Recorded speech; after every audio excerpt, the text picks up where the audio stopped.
is going to be more of a gentler vibe, a gentler video, because I was thinking of a story that actually I went through, so my story. And when I was going through it, the person who was helping me through it was also very gentle with me, and it helped me a lot. So I'm going to be very gentle in this video with you today, because it is something I wish I realized so much earlier on in life that could have saved me so much more time, mental health, trouble, finances, all the above. And so without further ado, let's begin by saying hope is not a strategy. You need a plan to succeed. And before I get into specifics of what you need, it is very important to say that not always will your plan go exactly how you think it will. So I can already hear some people saying like, yeah, but sometimes plans don't work out. Of course they don't. But having a plan, having a structure to begin with, A, gives you clear specifics on what you need to do to make it work. B, based on those specifics, hold you accountable to actually doing it.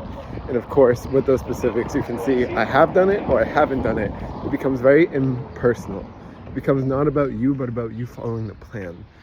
And that alleviates so much anxiety from you being enough to you doing enough, just based on, are you following the plan or are you not? It keeps it simple and it keeps it impersonal. So let's get back into it. The story. I was 19 or 20 or 21, somewhere around there. I think I was 20 or 21. I dropped out of college and I was working at Harvard Business School, the gym, Shad Hall at the time. There was a guy there who was much older than me, much more mature than I was. He knew I was dropping out of college, going to LA to pursue my dreams of becoming a videographer. Wow, hold up, pause. Look at those beautiful purple flowers. If you know what they are, comment them, because I would love to know the name of these flowers. But anyways, he kept asking me, what's your plan? At the time I was doing YouTube coaching, and he was like, do you have any money saved up? What's your plan to actually make this work? Where are you gonna live? What's your financial plan? Etc., etc. And I was just like, I don't know, but I know it's gonna work out. It did work out, but it was way fucking harder than it needed to. I went broke many times just because I didn't have a plan, a strategy, an actionable, step-by-step plan to follow through with. And so much so that I was literally on the plane going to LA, and I literally picked out the place where I was going to live on the plane. It was an Airbnb. I didn't have an apartment. And I remember he was so like, Michael, you need a plan. You need a plan. I'm concerned about you. I want the best for you. You need a plan. And my arrogant thinking was like, I don't need a plan. Like, he doesn't understand spirituality and how the universe works. Like, the universe always has my back. I don't need a plan. Like, I'm gonna make it work. All I need is one client to sign up for my $2,000 package and I'll be fine. That was so misguided thinking. And so wherever you are in your creative journey, your entrepreneurial journey, your artistic journey, your life journey, understand that having a plan will always help you. And the reason why it will always help you is because of what I said earlier. It will give you clear specifics on what to do and what you need to do in order to get something done.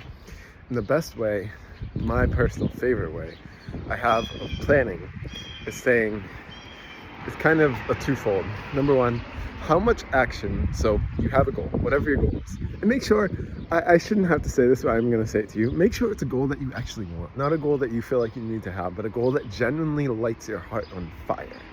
That's more important than even having a plan. But let's just presume you have this goal that lights your heart on fire, that helps you feel happy most days, because some days you're just gonna feel like shit, and that's okay. The goal doesn't have to excite you every day, and that's something I thought in the past that the goal had to like make me want to wake up in the morning. That's bullshit. So you have a goal that you feel passionate about, all right? Number one. Number two, so you have the goal. Number two, how much action would you need to take for it to be unreasonable for this goal to not be met? I think that came out right.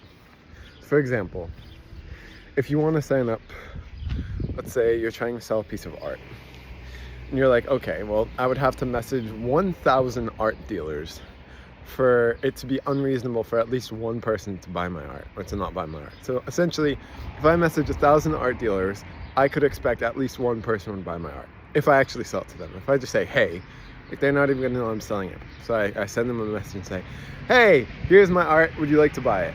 Most people are going to ignore it. Very few will say no. Maybe one person says yes. Let's multiply that by 10. If I message 10,000 art dealers, one person, at least one person, and I was trying to sell to them and being like, hey, art dealer, here's my piece of art, here's the story behind it, here's why I love it, and here's how much I'm going to sell it for. Would you be interested? Are you interested? 10,000 art dealers, at least one person would say yes, most likely. Like 99% certainty, at least one person would say yes. And so the same thing becomes true with you in your life and whatever your plan is. How much action would you need to take for it to be unreasonable for you to not succeed? Unreasonable for you. I think that I really gotta check that grammar, but I'm pretty sure you understand that. All right, so that's part 2. And part 3 is, all right, so you have the action you need to take. You don't have the timeline yet. So for example, I need to message 10,000 art dealers. Okay, how long of a timeline do I have? Do I have a year to do it? Do I have a month to do it? Do I have 10 years to do it?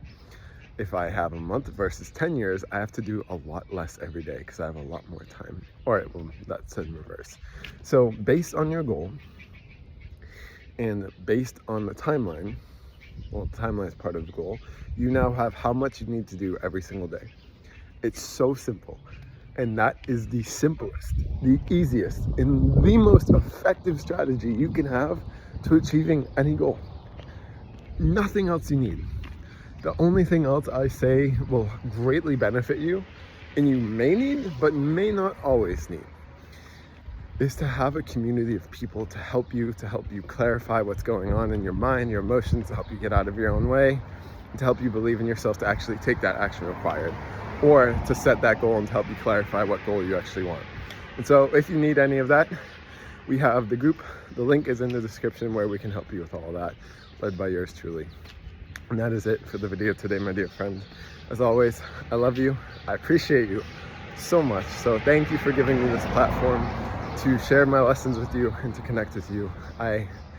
It really lights my heart on fire. And there is very few things I love doing more than this. So thank you. I'll see you at the next video. Continue to have an amazing rest of your day.